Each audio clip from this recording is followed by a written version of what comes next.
Welcome back to Real Phonies, where we combine a love of movies and television with not a lot of actual knowledge about movies or television. I'm your host, Joseph. With me is my co-host, Christian. We're going to hit you with some of the Hollywood news for the past week or so, starting off with the James Cameron news on the Avatar movies that may never come out. I don't know what the status is. I think they're filming them, but... Oh, no, they've been filming them for a long time. So the Avatar came out in, 2008? 2008 or 2009, one of the two. Yeah. So it's already been 10 years. Yeah, it's a decade old. But there's still supposed to be 4 sequels coming out. I think 2020 is the first one. Supposedly. Yep. Which is not entirely news in itself, but there are supposed titles that leaked, which are just entertaining and how awful they are. Let's hear them. They are Avatar, Way of Water. Avatar, The Seed Bearer. Oh, yeah, I don't like that one at all. Avatar, The Tolkien Rider. And, I don't even know how to pronounce that. Avatar, The Quest for Awa. Yeah, that's a bad one because we don't speak their little language, so we don't know how to say maybe it'll really make sense by the time we watch the first 3. Is that like the god from the first one? I have no fucking clue. I don't remember the first one, so I don't want these movies. Also, why is there like another rider thing? I thought we already we were riding the regular dragon things, and then we were riding like the king of the dragon things. Yep. What else is there to ride? Unless there's it's like a generational story, and someone else is going to come ride the king of the dragon. Is there like a even bigger dragony thing? Probably. There's always a bigger fish. That's what Qui-Gon told me. Oh, actually, that's a good transition to our next one, unless you had more opinions about it. Yeah, these are terrible. No one wants them. Nope. We spent a lot of money, and we'll see it anyway. We didn't spend a lot of money. Well, I mean... 20th Century Fox did. Yeah. I mean, we as a society spent a lot of money to make these happen. $2.8 billion. But speaking of Qui-Gon Jinn, Ewan McGregor is supposedly cast as Black Mask in the Birds of Prey movie? Yep. Is it a movie? I think it's a movie. Yeah. Good cast. Yeah, it's a great cast so far. Yeah, Ewan's going to do a good job with that, I think. Margot Robbie. Yeah, Margot Robbie. Mary Elizabeth Winstead as Black Canary? I think so. Or Huntress. I think she's Huntress. Oh, she might be Huntress, you're right. Yeah. The other 2 females, I know their names, but I don't remember them. Yeah. It's going to be Black Canary and Renee Montoya, the Gotham police officer. Yeah. This should, I'm pretty excited about this. Yeah. This seems like a good concept. Kathy Yan, I believe, is the director, and she's written some stuff before. I'm not sure I know her as a director, but everything seems to be going in the right direction for this movie. And this is kind of what I've been talking about for a while, in that I feel like it's best now that we've taken so many missteps on your big 3 in the DC universe. Let's take some smaller people that people don't know as well and make good stories out of them and build back towards the center. Because people do like Harley Quinn. They like Margot Robbie's Harley Quinn, and you're adding, good, solid heroes in the DC universe. It's a good cast. I feel like this could be a thing. I'm optimistic. And Ewan McGregor as Black Mask should be a great villain. There's nothing wrong, I think, with building up Gotham City. I just hope it's not the only thing we get. Yeah. And that's my only fear, is that it's just what we're going to turn is not a DC universe, but a Gotham universe. That's not really what I want. But I do want it. The more I hear about this movie, the more I want to see this movie. They're making another Bad Boys movie, Bad Boys for Life. Is it with an actual 4? No, this is one. It would be 3, but yeah, it's Bad Boys for Life. Okay, but they should save the title in case they decide they want to make a 4th one and make it For Life. But it would be funnier if one was with the spelled out version, one was with the number, and it just really confused people. Oh, you just did it twice? Yeah, that would be funny. I don't care about this movie. No, I don't believe it's going to happen until it actually. I don't think it needs to happen. Is released.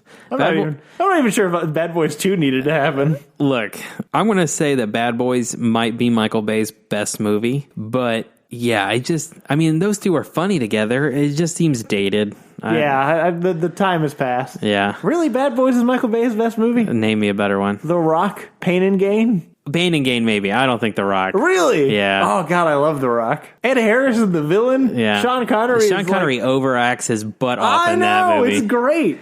Yeah, I don't care about this movie. Fair enough.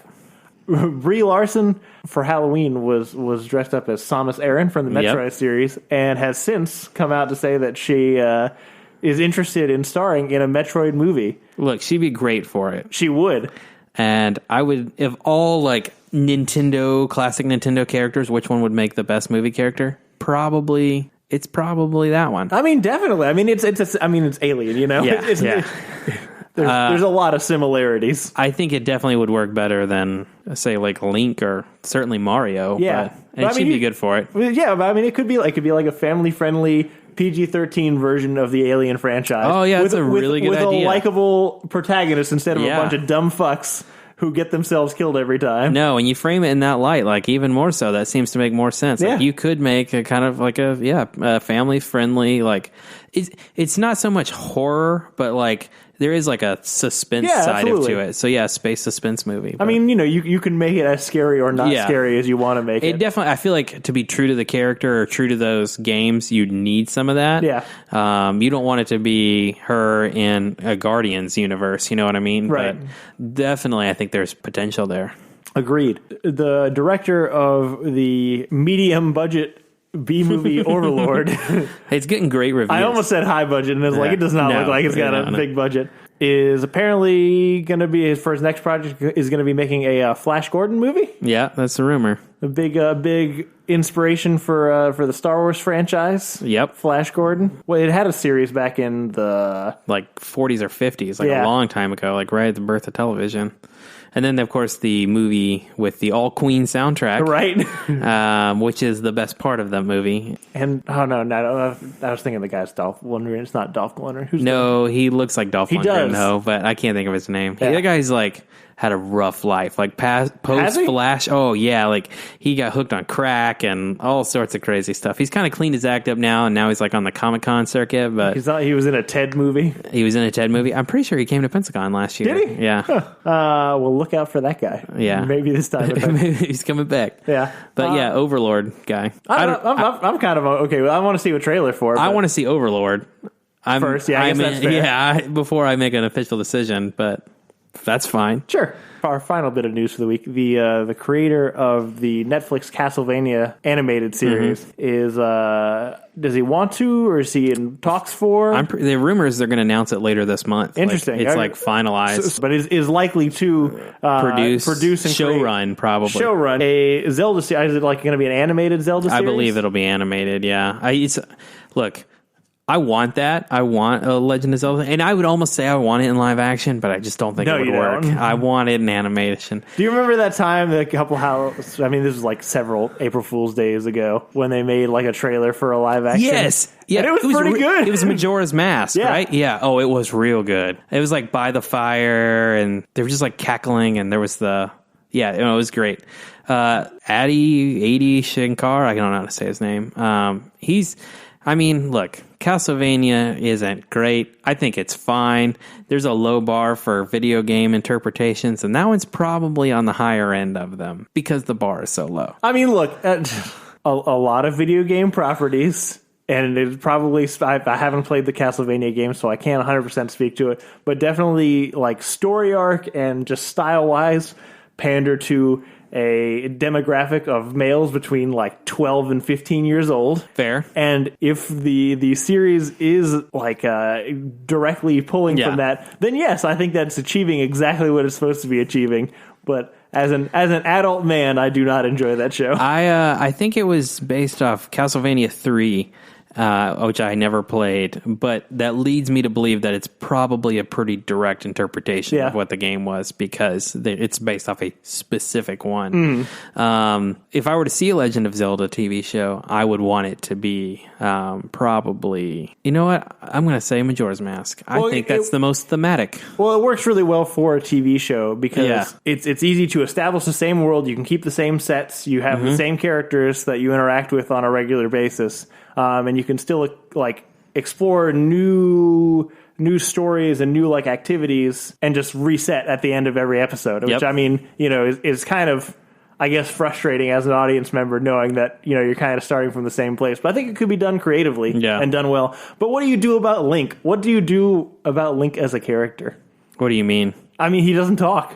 Yeah, that's true. You have to give him a voice for a character who's never had a voice. Yeah, and I think that seems really daunting. Yeah. Now when you verbalize that, like that's not something I'd really considered. But yeah, everyone else, especially in those N64 games, like everyone speaks for you. You know what I mean? And to be the first person to write dialogue for such a classic character Yeah, you better because you have to give him a personality. He doesn't have a personality. Yeah, you got to be real confident in your abilities. Yeah, we'll see what happens with it. I'm cautiously optimistic, but there's nothing to go off of right now other than a rumor. I'm just cautiously interested. I'm not even going to say optimistic. That's reasonable. But so this week, we're going to go see Bohemian Rhapsody this week, and we're hoping to do a review of that next week. But in preparation, we thought we'd go through a couple of the best music artist biopics. Yeah. It's not really a genre, but it should be its own genre. It's definitely a genre, as evidenced by the fact that we have like 6 or 7 that we're going to go thugh, and there's literally dozens more. Yeah, for sure. Yep. So tune in a little later this week for that. And if you guys want to reach us, get in touch with us, you can reach us at Better Than Transformers on Facebook. We might actually have, Better Than Transformers at gmail.com. We might actually have a Facebook. I might have to double check again. But you can definitely reach us at Real Phonies on Twitter. Christian is celebrating because there's football on and the Atlanta Falcons just scored a touchdown. But yeah, we'll see you guys a little bit later this week. Yep.